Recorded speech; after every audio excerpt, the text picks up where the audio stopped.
जय जय श्री राधे श्याम। अभी पिछले दिनों एक विषय पर बहुत बहस हुई।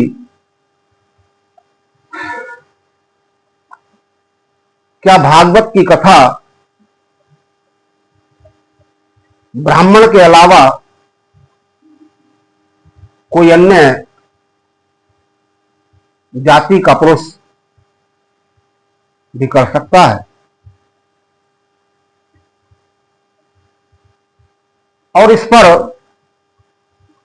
महापुरुषों ने अपने अपने विचार व्यक्त किए।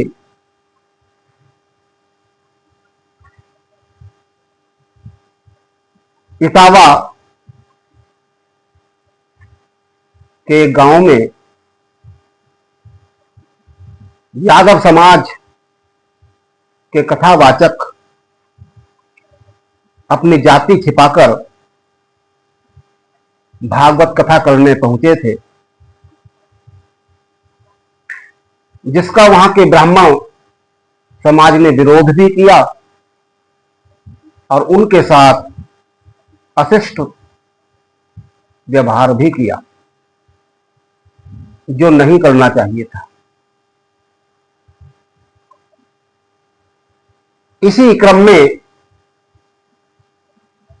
अनेक महापुरुषों के साथ साथ युग वक्ता आदरणीय कुमार विश्वास जी ने, उन्हें युग वक्ता ही कहा जाएगा क्योंकि सोशल मीडिया के विभिन्न मंचों पर अपनी विद्वत्ता,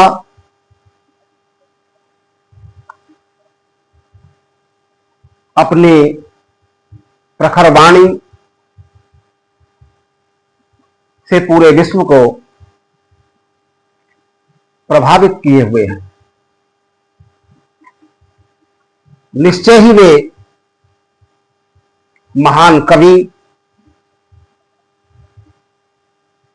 श्रेष्ठ विद्वान और प्रखर वक्ता है। और उन्होंने अपनी वाणी के प्रवाह में ये कहा कि भागवत कथा तो कोई भी कर सकता है, और उन्होंने बताया कि आदि कवि वाल्मीकि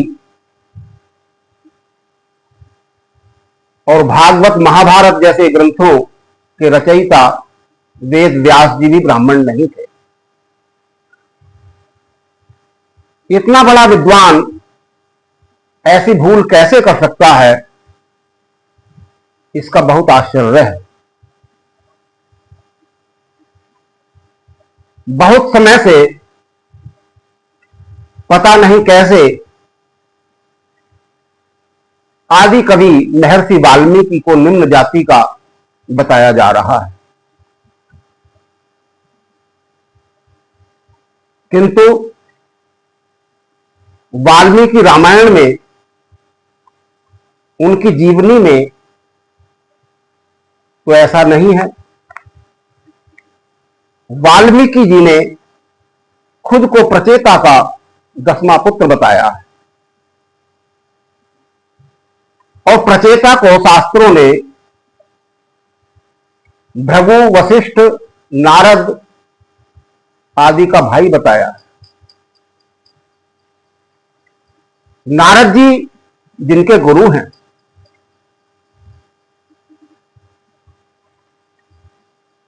तब वे शूद्र कैसे हुए, निम्न जाति के कैसे हुए? वे तो ब्राह्मण ही थे।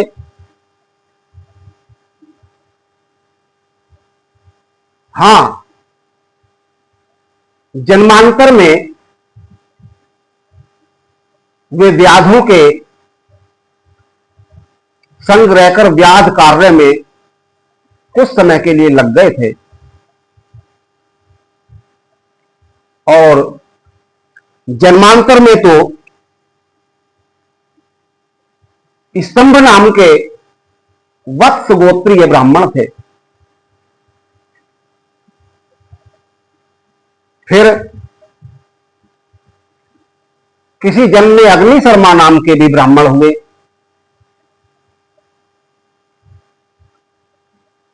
मतांतर से उन्हें रत्नाकर भी कहा जाता है। और जब वे व्याध कर्म में लग गए थे तब सप्त ऋषियों के सत्संग से उन्हें ज्ञान प्राप्त हुआ और उन्होंने राम का उल्टा मरा मरा जप कर ही सिद्धि प्राप्त कर ली।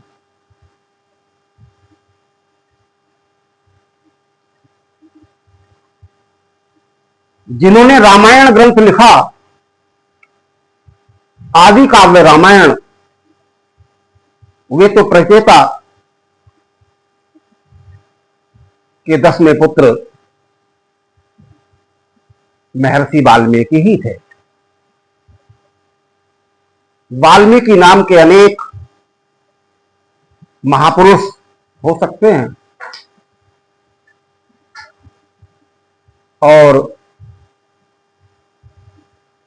महाभारत में भी एक स्वयपक्ष वाल्मीकि का उल्लेख आता है। युधिष्ठिर के राज्य के समय एक स्वयपक्ष चंडाल वाल्मीकि भी रहते थे। अब व्यास जी को लीजिए। व्यास जी के पिता थे महर्षि पाराशर। पाराशर के पिताश्री थे शक्ति और शक्ति के पिताश्री थे महर्षि वशिष्ठ। तो महर्षि वशिष्ठ के ही प्रपौत्र कृष्णद्वैपायन व्यास हुए, जो कि ब्राह्मण ही थे। हां, उनकी माता सत्यवती अवश्य ही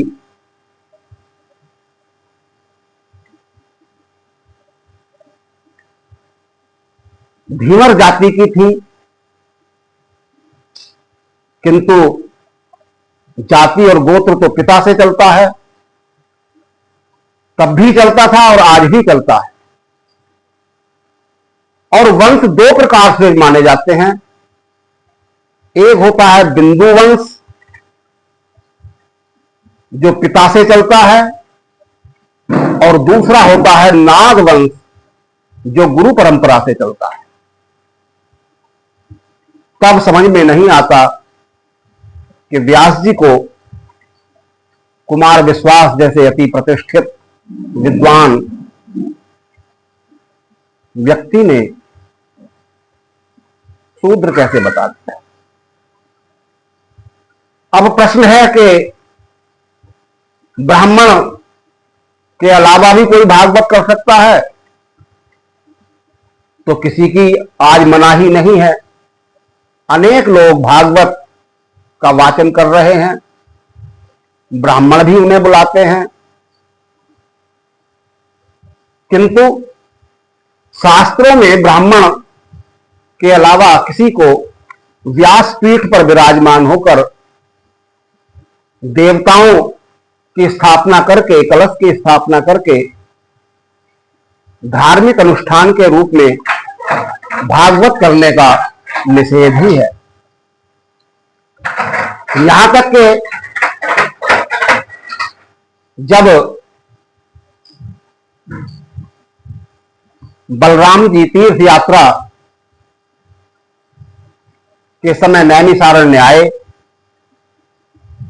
और वहां सूत जी व्यासपीठ पर विराजमान होकर पुराणों की कथा 88,000 ऋषियों को सुना रहे थे, तब व्यास जी को बड़ा क्रोध आया और कहा कि तू तो व्यास जी का शिष्य है, सारे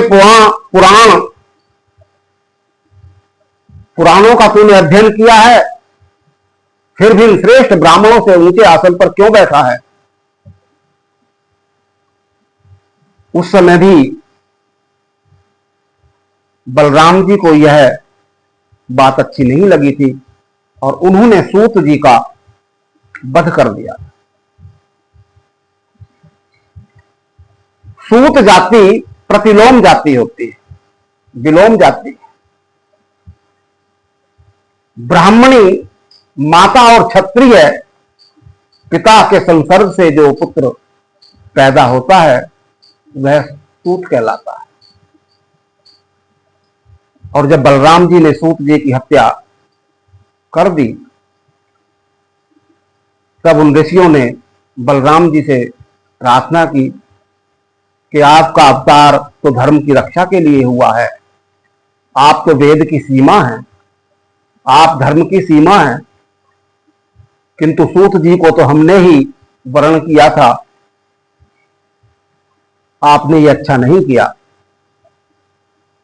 तब बलराम जी को पश्चाताप हुआ और उन्होंने क्षमा भी मांगी और कहा कि पुत्र ही मनुष्य की आत्मा कही जाती है। अब इनका पुत्र उग्रश्रवा आपको पुराणों की कथा सुनाएगा। कहने का आशय यह है कि व्यासपीठ पर विराजमान होकर सर्व समाज को कथा सुनाने का अधिकार शास्त्रों के अनुसार तो ब्राह्मण कुल में जन्मे जितेंद्रिय ब्रह्मज्ञानी बुद्धिमान चरित्रवान श्रेष्ठ ब्राह्मण को ही है। किंतु शास्त्रों की बात आज मानता कौन है? इसलिए जगह जगह अनेक जातियों के लोग भी कथा कर रहे हैं और ब्राह्मण समाज को उन पर बिल्कुल भी आपत्ति नहीं है। ब्राह्मण की महिमा का वर्णन तो हमारे अनेक शास्त्रों में हुआ है, संस्कृत ग्रंथों में भी हुआ है, पुराणों में हुआ है।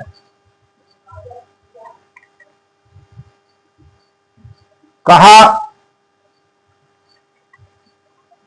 देवाधीनम जगत सर्वम मंत्राधीनम देवता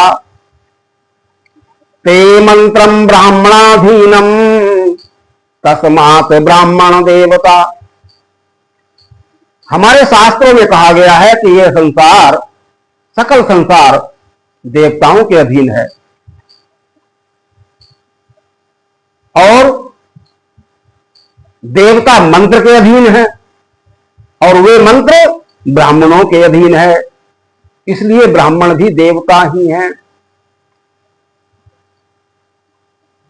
श्री रामचरितमानस के उत्तरकांड में गोस्वामी तुलसीदास जी लिखते हैं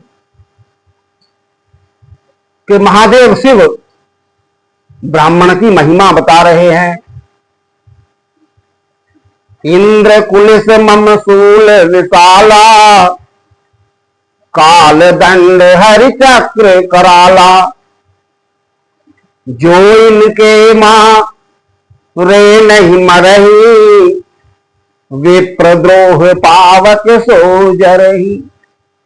भगवान शिव कहते हैं कि जिसे इंद्र का वज्र भी नहीं मार सकता, मेरे त्रिशूल से भी जो बच सकता है, भगवान विष्णु का सुदर्शन चक्र भी जिसका वध नहीं कर सकता, यदि कोई इतना भी प्रबल हो तो वह भी ब्राह्मण के द्रोह रूपी अग्नि में जलकर भस्म हो जाता है।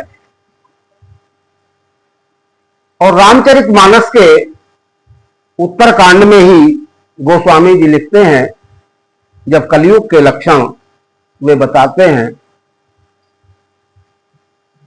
तो उन्होंने लिखा है, शूद्र करहि जप तप व्रत नाना बैठी बरासन कहीं पुराना सब नर कल्पित करहि अचारा बरनी न जाई अनीति अपारा। गोस्वामी जी कहते हैं कि कलयुग में तो शूद्र भी अनेक प्रकार के जप तप व्रत करते हैं, कर रहे हैं। और इतना ही नहीं, व्यासपीठ पर बैठकर पुराणों की कथा कह रहे हैं और सभी मनुष्य अपनी कल्पना के अनुसार आचरण कर रहे हैं। अब ऐसी अनीति का कितना वर्णन किया जाए। शूद्र कोई हे वर्ण नहीं है, हे जाति नहीं है। सनातन धर्म में 4 वर्ण और चारों का अपना महत्व है, ब्राह्मण, क्षत्रिय, वैश्य, शूद्र। जो उस काल पुरुष के मुख से ब्राह्मण, भुजाओं से क्षत्रिय, जंघाओं से वैश्य और पैरों से शूद्र की उत्पत्ति हुई। और हम तो समझते हैं कि शूद्र का महत्व सर्वाधिक है, क्योंकि किसी का मान सम्मान, अभिनंदन, पूजन करने में चरण ही छुए जाते हैं, चरणों का ही वंदन किया जाता है। सबका अपना महत्व है और सबके कार्य अलग अलग हैं। ये तो आज भी समाज की व्यवस्था है और उस समय भी थी। इसलिए जो शास्त्र में लिखा है, शास्त्र में तो बहुत कुछ लिखा है, ब्राह्मण की महिमा से शास्त्र ग्रंथ भरे हुए हैं। घ्रंथम सपंतम परुषम वदंतम यो ब्राह्मणेद न यथेत प्रणामम से पाप कदाम मणु दग्ध वृद्धो दंडस्य वंधस्य नैचात्मदीय। विष्णु पुराण में भगवान कहते हैं कि मारते, गाली देते, साथ देते हुए ब्राह्मण को जो भी यथा योग्य प्रणाम नहीं करता, वह अवश्य ही पापी, दंड देने और वध करने योग्य है और वह कभी भी मेरा भक्त नहीं हो सकता। इसलिए ब्राह्मण की अपनी महिमा है और सबको ब्राह्मण का सम्मान करना चाहिए। और जो भी बंधु किसी भी जाति का हो, भागवत, राम कथा, कोई भी पुराण की कथा करना चाहता है अवश्य करे, लेकिन अपनी जाति छिपाकर ना करे। और जैसा अनेक वीडियो में देखते हैं कि आज भागवत की कथा को एक नौटंकी बना दिया गया, बहुत ही निंदनीय प्रकार से भागवत की व्याख्या की जाती है। भागवत के नाम पर नाच गाना और फूहड़ नृत्य, फूहड़ चुटकले भी देखने में आते हैं, जो कदापि नहीं होना चाहिए। भागवत कोई मनोरंजन का मंच नहीं है, ये तो ज्ञान का मंच है और ज्ञान का सप्ताह है, ज्ञान और भक्ति का अनुष्ठान है। बस मेरा इतना ही निवेदन है कि अपने शास्त्रों को अपनी तरह से तोड़ मरोड़ कर पेश न करें और सभी को भगवान की सेवा का, पूजा का अधिकार है। अपने अपने तरीके से सब समाज में शांति रखते हुए करें। ओम नमः शिवाय। ओम नमो भागवते वासुदेवाय।